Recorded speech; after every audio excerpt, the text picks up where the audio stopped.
Chief Justice Warren Burger once wrote, "The obligation of our profession is to serve as healers of human conflict." Welcome to Lawyers as Healers, a podcast exploring an evolution happening inside the American legal profession. I am your host, Dave Albrechta. I am a coach, a mediator, and a recovering litigator. In this podcast, I'll explore how and why an increasing number of lawyers are moving beyond adversarial thinking to return to the obligation of our profession, which is to serve as healers of human conflict. There was a moment where I realized something that I really did not want to admit.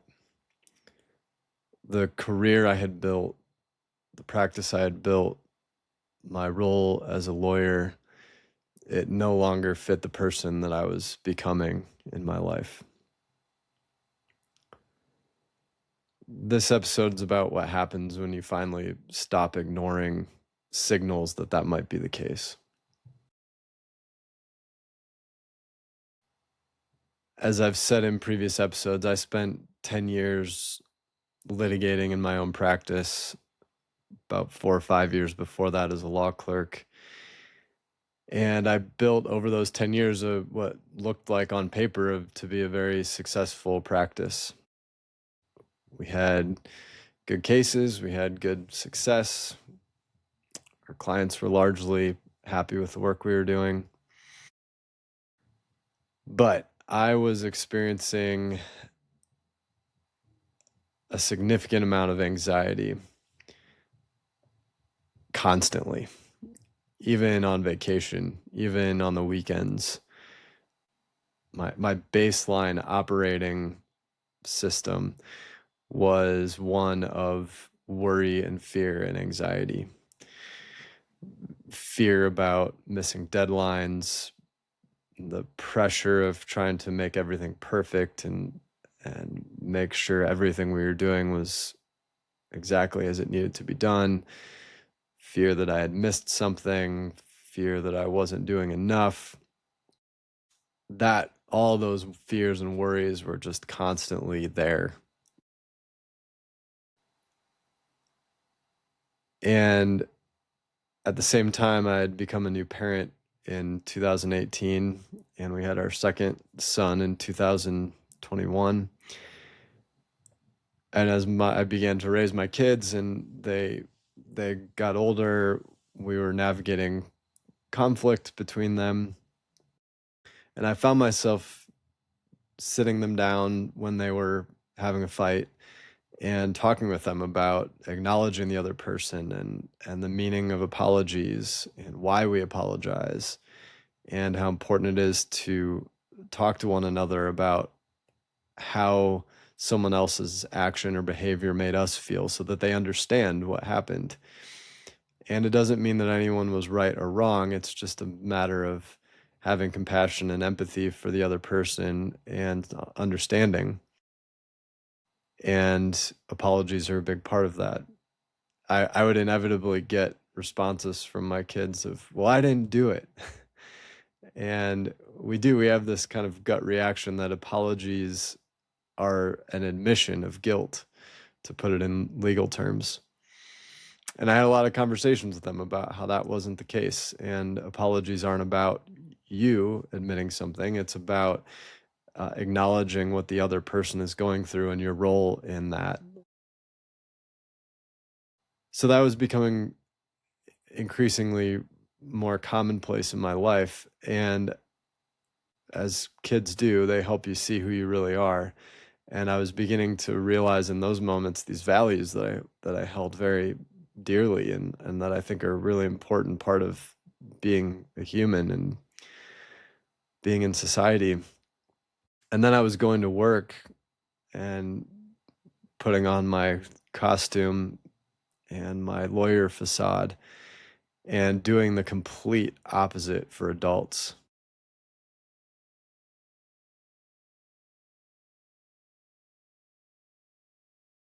So when clients come in, instead of encouraging them to sit down and talk to the other side, it was clear instructions to not talk to the other side. and to begin these aggressive communications and begin litigating the facts and not talking about anything other than that. It's just all about the facts. And so I started recognizing this much deeper discomfort I was having with my role as a lawyer in our legal system. And two things stood out to me. One was these these ripples of aggression that I was sending into the world through writing demand letters or cease and desist letters or these initial communications that we're trained to do as lawyers. And I know how difficult it is to receive a letter like that.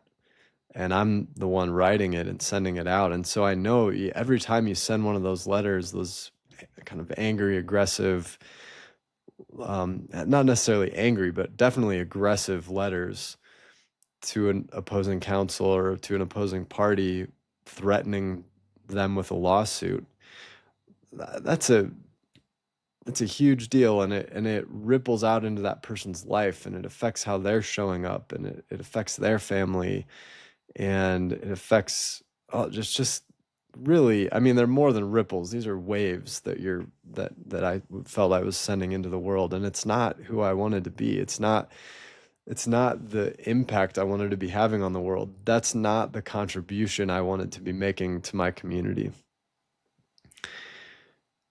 And and then I started, feeling this internal misalignment.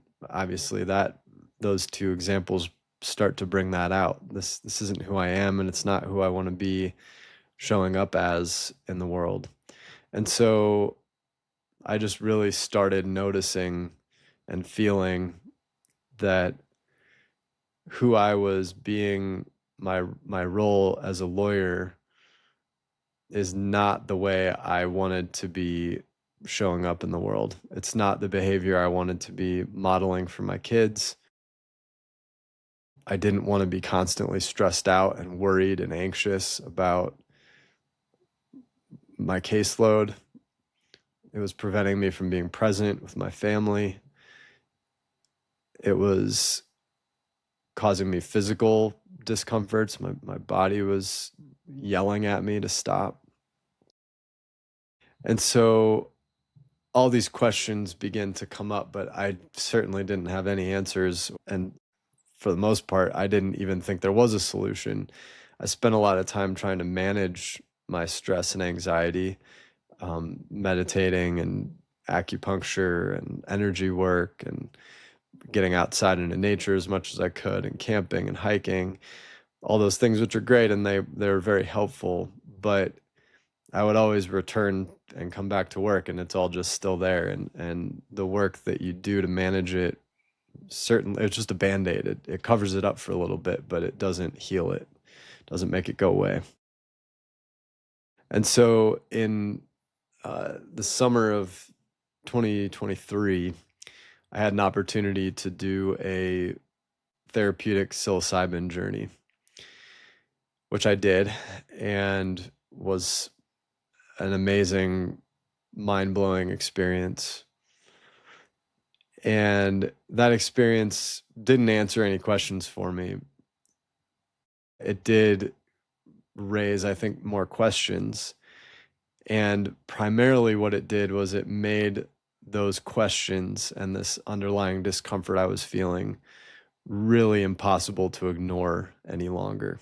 Because that's what I'd been doing. I'd just been I knew that discomfort, I knew that misalignment, I knew it was all there, but I just kind of kept sweeping it under the rug and, going along with this mindset that I got to tough it out and I can't quit.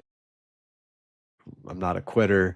And, there's things I can do to make the symptoms, manage the symptoms, but I wasn't looking at the underlying cause. And that's what this journey really did for me, is it made those questions impossible to sweep under the rug and ignore.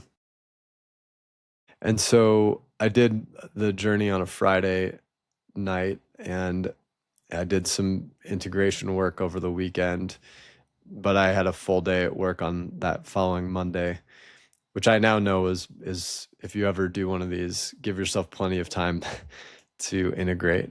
Um, I probably didn't give myself sufficient time. But anyways, I went into work and I had a phone call with a lawyer that day. He was a particularly difficult attorney that I've worked with a lot on the other side of cases. And we had a phone call that I knew was going to be pretty contentious. I think it was a discovery dispute.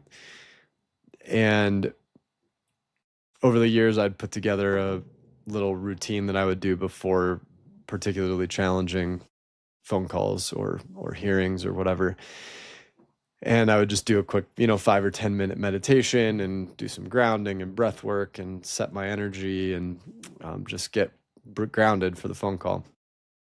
And so I went to do that. I went to have that moment, turned on some music, closed my eyes, and instead of dropping into that familiar space of beginning to calm myself down, the anxiety just got even bigger and louder. And I wrote about it in my journal that night. I wrote that I actually dropped into the anxiety, not into this calm space that I am familiar with. And so I went into that anxiety and I got this very clear message. And it said three things to me right away. It said, "Why are you doing this to yourself?" And then it said, "You're living someone else's life." And then it said, this is not what you are meant to be doing."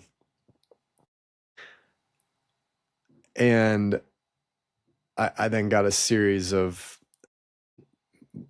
another series of messages, visions of setting up our law office as a healing space. And they were very clear, like healing energy and vibes to this new space.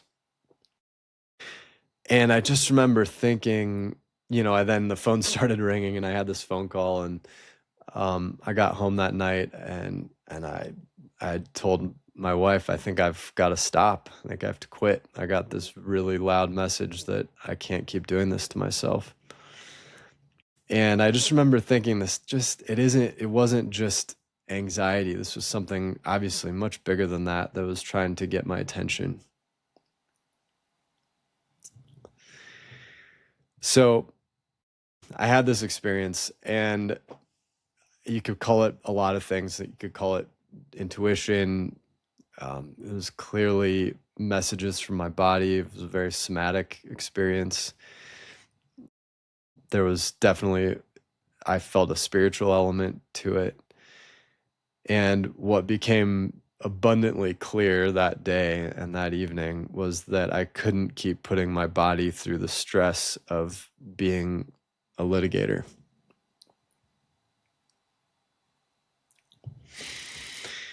That was really hard.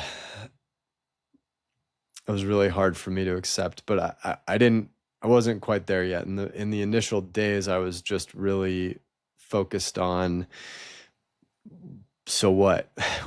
What do I do now? What do I do with this information, with these questions, with this realization that I can't keep doing this work this way? And because I got these healing messages, I started looking up law as a spiritual practice and law as a healing practice. I searched both of those terms. And that night, I ended up making a binder, which I then filled up, and I still have. And I called it Law as a Healing Spiritual Practice. And I've filled this binder over the years with articles and blog posts and all this work that people have been doing for decades on how do we make law a healing practice.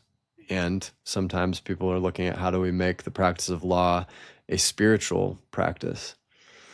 And these things just, I couldn't believe it. I couldn't believe this stuff existed. I couldn't believe people were doing this work. I had no idea prior to this that any of this was out there. I was just single track mind focused on how I was trained to be as a lawyer and being successful for my clients and building a practice. And I just had no idea. And so at that point, I did not have a plan. I just knew I couldn't keep doing what I was doing. And what became pretty clear pretty quickly is that there was a different way. There's another path out there. There's another way to do this, which is exactly what I was hoping and searching for. And part of what really surprised me was this the fact that this has been around for so long. Again, no one, the words healing and spiritual did not come up in law school as a way to be a lawyer. So I was surprised that these ways of practicing had been around for so long and that I'd never heard of them. And one of the quotes that jumped out at me early on was a quote by Abraham Lincoln. And he said, "Persuade your neighbors to compromise whenever you can. Point out to them how the nominal winner is often a real loser in fees, expenses, and waste of time. As a peacemaker, the lawyer has a superior opportunity of being a good person. There will still be business enough." That was from 1850. And so to hear Abraham Lincoln talking about lawyers as peacemakers in the 1800s, it gave me this great sense of hope and optimism that this isn't, there's nothing wrong with me. I'm looking for a way to practice law in a peaceful way, in a healing way. And that concept is at the root of this profession. It's been there since the beginning. And so it began to help me see that maybe the system is what has lost its way, and the way that we're trained has lost its way, and the way that we behave as lawyers and that we feel we're expected to behave, and the way that society views us and wants us to behave is what's off. And the system has kind of lost its way. Not This isn't about me having some kind of crisis. It's about, I actually want to return to the original source and obligation of our profession. So I quickly shifted from a place of fear and anxiety about what I was going to do if I wasn't litigating to a place of hope and optimism that this is possible. That felt good. It felt nice to see that. It felt nice to identify those things. And I will say it hasn't been a clean process for me. I'm about 3 years into this transition or looking for a new way to be a lawyer in our society. And it hasn't always been easy. It's been messy. I still don't have a clear vision of where it's all going, but I feel very confident about what I'm doing. And I feel very confident about helping change our view of what lawyers are and our role in society. And again, I don't think it's changing it. I think it's returning it to its original state that we've lost along the way. I ran into this quote. It's actually what led me into doing coaching training and coaching work. It's by Maria Nemeth from her book, The Energy of Money. And she wrote, "The only thing that keeps us from wanting to know who we are is the fear of who we might be." And I've really experienced that in those initial months of having this realization that I couldn't keep litigating. And in my transition away from it, there was a significant, and more importantly, as I was talking about earlier, when I'm sweeping these feelings under the rug and trying to ignore them, I think that this quote applies directly to that. I had a great fear that if I started listening to the messages I was getting from my body and from elsewhere, I had a fear about what that meant about me and who I might be, who I might become, who I might be at my core that I was ignoring. And oftentimes I think, and for me, I spent 9 years in that space of ignoring those messages out of a fear for what it might mean about who I might be and who I might become. So I spent the last few years unraveling my identity, working to unravel the enmeshment that had happened between my identity as a lawyer and who I am as a human being. And that's still ongoing. It's going to be ongoing for a while, I think. But the anxiety's gone. That pressure's gone. I feel like I can show up as who I am, and that feels really good. And so the next steps in the coming episodes, I'm going to talk about my mediation training. I want to talk about integrative law, and I want to talk a little bit about coaching and how those things blend together, and just kind of open up the world of possibility beyond our traditional adversarial system and our traditional adversarial practice. So I look forward to exploring that in the coming episodes. To close, I just want to say that if any of you are experiencing or are in a place where something in your life just feels off, something just doesn't feel right, whether it's career or just something more general, something that just doesn't feel aligned anymore, what I would say is that you don't need to have the answers to start listening to the questions. Just let the messages in fully and don't try to hide them or cover them up or steer away from them. What I've learned in these last few years is when I feel a space that is an unknown and there's more questions than there are answers, that's where I want to be focusing. That's what I steer into now, that darkness, the unknown places. And that's where the answers lie, but you've got to go into it first. And the first step is to listen to the questions and the messages that are coming up within that space. So I will just give you encouragement to listen, and don't feel the need to have the answers before you start listening to the questions.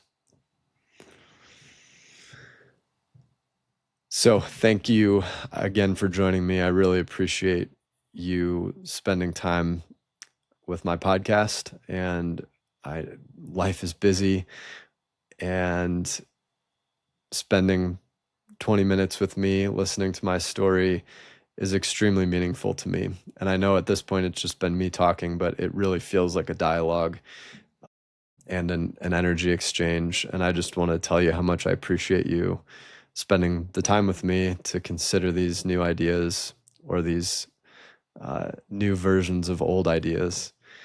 And I just want to send my gratitude for you listening. So until next time, take care of yourself, take care of others, be well, and we'll see you soon.